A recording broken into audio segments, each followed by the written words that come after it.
ओम शांति। 29 मई 2024 बाप दादा के ईश्वरीय महावाक्य। मीठे बच्चे, याद से याद मिलती है। जो बच्चे प्यार से बाप को याद करते हैं उनकी कशिश बाप को भी होती है। प्रश्न: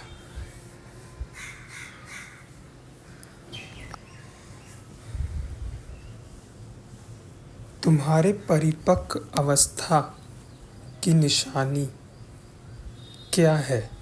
उस अवस्था को पाने का पुरुषार्थ सुनाओ।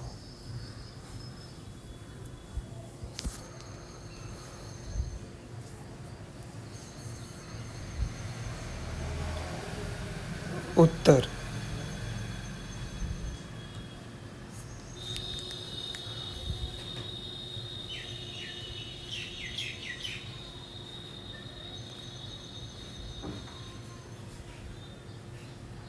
जब तुम बच्चों की परिपक्व अवस्था होगी सो सब कर्मेंद्रियां शीतल हो जाएंगी। कर्मेंद्रियों से कोई उल्टा कर्म नहीं होगा। अवस्था अचल अडोल बन जाएगी।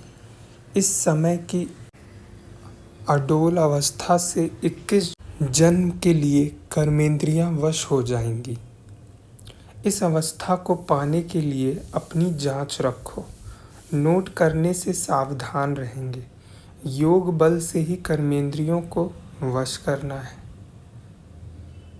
योग ही तुम्हारी अवस्था को परिपक्व बनाएगा। ओम शांति। यह है याद की यात्रा। सभी बच्चे हम यात्रा पर रहते हैं।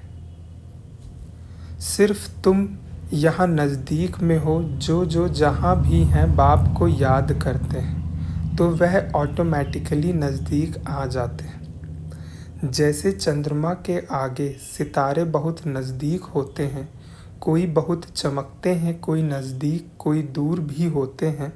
देखने में आता है यह स्टार बहुत चमकता है, यह बहुत नज़दीक है, यह तो चमकता ही नहीं है। तुम्हारा भी गायन है। तुम हो ज्ञान और योग के सितारे। ज्ञान सूर्य मिला है बच्चों को। बाप बच्चों को ही याद करते हैं। जो सर्विसेबल बच्चे हैं, बाप हैं सर्वशक्तिमान, उस बाप को ही याद करते हैं तो याद से याद मिलती है। जहाँ जहाँ ऐसे सर्विसेबल बच्चे हैं तो ज्ञान सूर्य बाप भी उन्हों को याद करते हैं। बच्चे भी याद करते हैं। जो बच्चे याद नहीं करते उनको बाप भी याद नहीं करते। उनको बाप की याद भी नहीं पहुँचती है। याद से याद ज़रूर मिलती है। बच्चों को भी याद करना है। बच्चे पूछते हैं, बाबा आप हमको याद करते हैं? बाप कहते हैं क्यों नहीं। इस रीति बाप क्यों नहीं याद करते? जो जास्ती पवित्र है और बाप से बहुत प्यार है तो कशिश भी ऐसे करते हैं। हर एक अपने से पूछो कि हम कहाँ तक बाबा को याद करते हैं। एक की याद में रहने से फिर यह पुरानी दुनिया भूल जाती है। बाप को ही याद करते करते जाकर मिलते हैं। अब मिलने का समय आया हुआ है। ड्रामा का राज भी बाप ने समझाया है। बाप आते हैं, आकर बच्चों को अपना रूहानी बच्चा बनाते हैं। पतित से पावन कैसे बनो सो सिखाते हैं। बाप तो एक ही है, उनको ही सब याद करते हैं, परंतु याद सबको नंबरवार अपने अपने पुरुषार्थ अनुसार मिलती है। जितना बहुत याद करेंगे वह जैसे कि सामने खड़े हैं। कर्मातीत अवस्था भी ऐसी होनी है। जितना याद करेंगे कर्मेंद्रियां चंचल नहीं होंगी। कर्मेंद्रियां चंचल बहुत होती हैं, इसको ही माया कहा जाता है। कर्मेंद्रियों से कुछ भी खराब कर्म ना हो। यहाँ योग बल से कर्मेंद्रियों को वश करना है। वो लोग तो दवाइयों से वश करते हैं। बच्चे कहते हैं बाबा ये क्यों नहीं वश होती हैं। बाप कहते हैं तुम जितना याद करेंगे उतना कर्मेंद्रियां वश हो जाएंगी। इसको कहा जाता है कर्मातीत अवस्था। यह सिर्फ याद की यात्रा से ही होता है। इसलिए भारत का प्राचीन राजयोग गाया हुआ है। सो तो भगवान ही सिखलाएंगे। भगवान सिखलाते हैं अपने बच्चों को। तुम इन विकारी कर्मेंद्रियों पर योग बल से जीत पाने का पुरुषार्थ करना है। संपूर्ण पिछाड़ी में होंगे। जब परिपक्व अवस्था होगी फिर कोई भी कर्मेंद्रियां चंचलता नहीं करेंगी। अभी चंचलता बंद होने से फिर 21 जन्म के लिए कोई भी कर्मेंद्रियां धोखा नहीं देंगी। 21 जन्म के लिए कर्मेंद्रियां वश हो जाती हैं। सबसे मुख्य है काम। याद करते करते कर्मेंद्रियां वश होती जाएंगी। अभी कर्मेंद्रियों को वश करने से आधा कल्प के लिए इनाम मिलता है। वश नहीं कर सकते तो फिर पाप रह जाते हैं। तुम्हारे पाप योग बल से कटते जाएंगे। तुम पवित्र होते जाते हो। यह है नंबर 1 सब्जेक्ट। बुलाते भी हैं पतित से पावन होने लिए तो बाप ही आकर पावन बनाते हैं। बाप ही नॉलेजफुल हैं। बाप कहते हैं अपने को आत्मा समझो, बाप को याद करो। यह भी नॉलेज है। एक है योग की नॉलेज, दूसरा है 84 जन्म के चक्र की नॉलेज। 2 नॉलेज हैं। फिर उसमें दैवी गुण ऑटोमेटिकली मर्ज हैं। बच्चे जानते हैं हम मनुष्य से देवता बनते हैं तो दैवी गुण भी ज़रूर धारण करने हैं। अपनी जांच करनी है। नोट करने से अपने ऊपर सावधान रहेंगे। अपनी जांच रखेंगे तो कोई भूल नहीं होगी। बाप खुद कहते हैं मामेकम याद करो। तुमने ही मुझे बुलाया है क्योंकि तुम जानते हो बाबा पतित पावन हैं। वह जब आते हैं तब ही ये डायरेक्शन देते हैं। अब इस डायरेक्शन पर अमल करना है आत्माओं को। तुम पाठ बजाते हो इस शरीर द्वारा तो बाप को भी ज़रूर इस शरीर में आना पड़े। ये बहुत वंडरफुल बातें हैं। त्रिमूर्ति का चित्र कितना क्लियर है। ब्रह्मा तपस्या कर यह बनते हैं, फिर 84 जन्मों के बाद यह बनते हैं। यह भी बुद्धि में याद रहे कि हम ब्राह्मण सो देवता थे, फिर 84 का चक्र लगाया, अब फिर देवता बनने के लिए आए हैं। जब देवताओं की डायनेस्टी पूरी हो जाती है तो भक्ति मार्ग में भी बहुत प्रेम से उनको याद करते हैं। अब वह बाप तुमको पद पाने लिए युक्ति बताते हैं।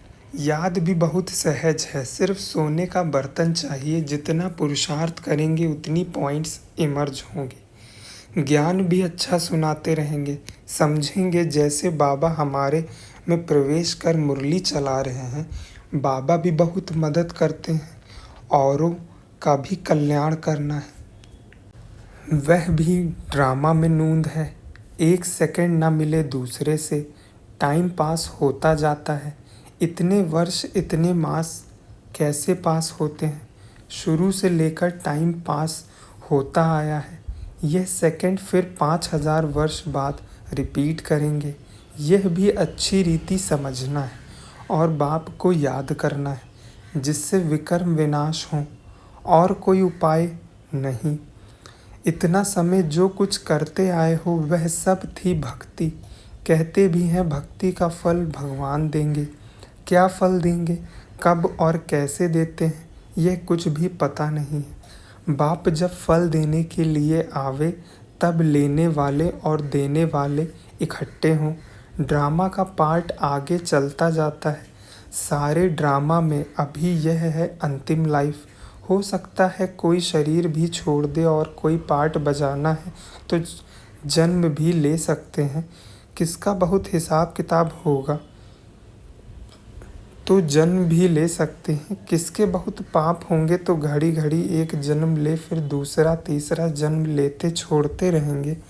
गर्भ में गया दुख भोगा, फिर शरीर छोड़ा, लिया दूसरा लिया। काशी कलवट में यह हालात होती है। पाप सिर पर बहुत है, योग बल है तो है नहीं। काशी कलवट खाना यह है अपने शरीर का घात करना। आत्मा भी समझती है ये घात करते हैं। कहते भी हैं बाबा आप आएंगे तो हम आप पर बलिहार जाएंगे। बाकी भक्ति मार्ग में बलि चढ़ते हैं, वह भक्ति हो जाती है। दान पुण्य तीर्थ आदि जो कुछ भी करते हैं वह किससे लेन देन होती है? पाप आत्माओं से। रावण राज्य है ना। बाप कहते हैं खबरदारी से लेन देन करना। यहाँ कोई खराब काम में लगाया तो सिर पर बोझा चढ़ जाएगा। दान पुण्य भी बड़ा खबरदारी से करना होता है। गरीबों को तो अन्न और कपड़े का दान किया जाता है। वह आजकल धर्मशालाएं आदि बनाकर देते हैं। साहूकार के लिए तो बड़े बड़े महल हैं, गरीबों के लिए हैं झोपड़ियाँ। वह तो गंदे नाले के आगे रहे हुए हैं।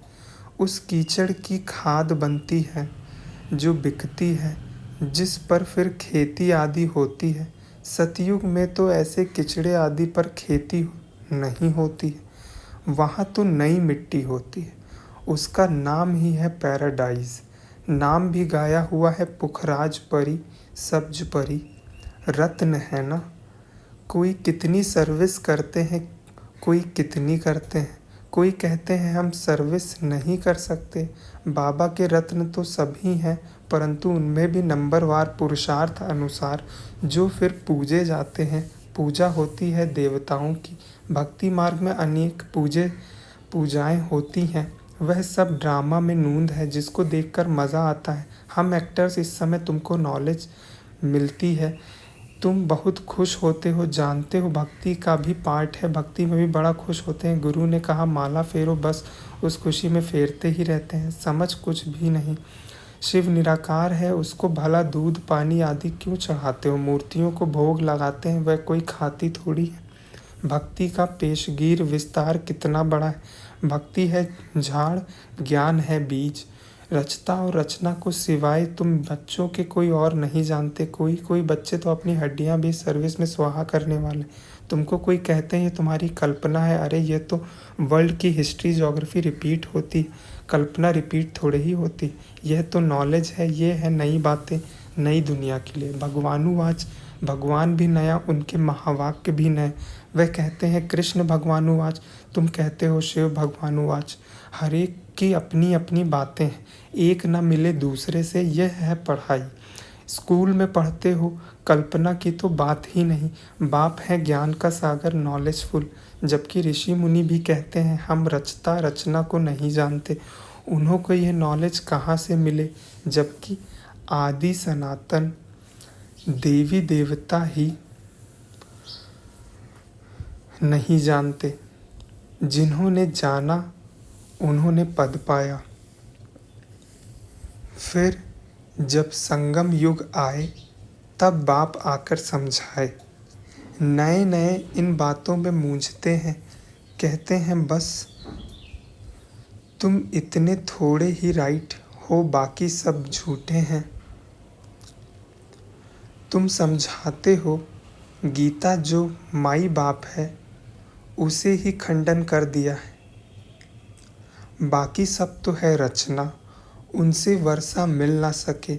वेदों शास्त्रों में रचता और रचना की नॉलेज हो ना सके। पहले तो बताओ वेदों से कौन सा धर्म स्थापन हुआ? धर्म तो 4 ही हैं। हर एक धर्म का धर्म शास्त्र एक ही होता है। बाप ब्राह्मण कुल स्थापन करते हैं, ब्राह्मण ही फिर सूर्यवंशी चंद्रवंशी कुल में अपना पद पाते हैं। बाप आकर तुमको सम्मुख समझाते हैं इस रथ द्वारा। रथ तो ज़रूर चाहिए। आत्मा तो है निराकार, उनको साकार शरीर भी मिलता है। आत्मा क्या चीज़ है उनको ही नहीं जानते तो बाप को फिर कैसे जानेंगे? राइट तो बाप ही सुनाते हैं, बाकी सब हैं अनराइटियस, जिससे फ़ायदा कुछ भी नहीं। माला किसकी सिमरते हैं कुछ पता नहीं, बाप को ही नहीं जानते। बाप खुद आकर अपना परिचय देते हैं, ज्ञान से सद्गति होती है। आधा कल्प है ज्ञान, आधा कल्प है भक्ति। भक्ति शुरू होती है रावण राज्य से। भक्ति से सीढ़ी उतरते उतरते तमो प्रधान बन पड़े हैं, किसको भी ऑक्यूपेशन को नहीं जानते।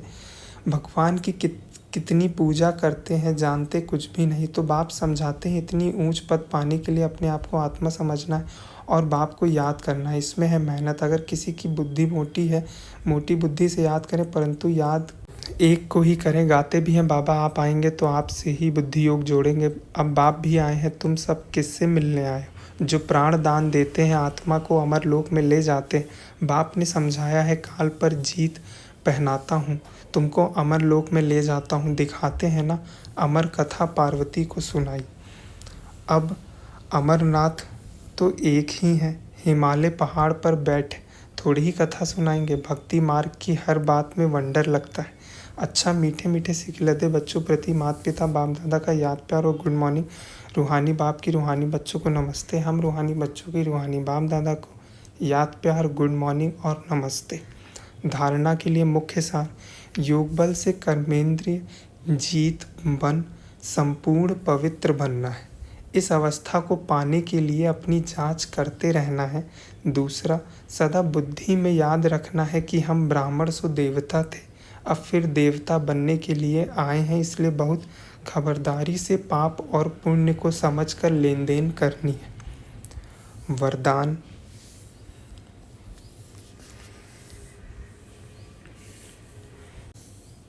सर्व सत्ताओं को सहयोगी बनाए, प्रत्यक्षता का पर्दा खोलने वाले सच्चे सेवाधारी भव। प्रत्यक्षता का पर्दा तब खुलेगा जब सब सत्ता वाले मिलकर कहेंगे कि श्रेष्ठ सत्ता ईश्वरी सत्ता आध्यात्मिक सत्ता है, तो यही एक परमात्म सत्ता है। सभी एक स्टेज पर इकट्ठे हो ऐसे स्नेह मिलन करें। इसके लिए सबको स्नेह के सूत्र में बांध समीप लाओ, सहयोगी बनाओ। यह स्नेह ही चुंबक बनेगा जो सब एक साथ संगठन रूप में बाप की स्टेज पर पहुँचेंगे। तो अब अंतिम प्रत्यक्षता के हीरो पार्ट में निमित्त बनने की सेवा करो, तब कहेंगे सच्चे सेवाधारी। स्लोगन, सेवा द्वारा सर्व की दुआएं प्राप्त करना, यह आगे बढ़ने की लिफ्ट है। ओम शांति।